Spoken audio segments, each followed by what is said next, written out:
తెలుగు జాతి గొప్పతనం తెలుసుకున్న వాళ్ళకి తెలుగే ఒక మూలధనం. తల్లి తండ్రి నేర్పినట్టి మాతృభాషరా, తెలుగు మరచిపోతే వాళ్ళని నువ్వు మరచినట్టురా, ఇది మరువబోకురా.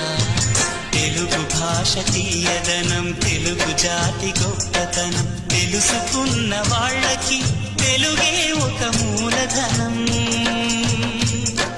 తల్లి తండ్రి నేర్పినట్టి మాతృభాషరా, తెలుగు మరచిపోతే వాళ్ళని నువ్వు మరచినట్టురా, ఇది మరువబోకురా.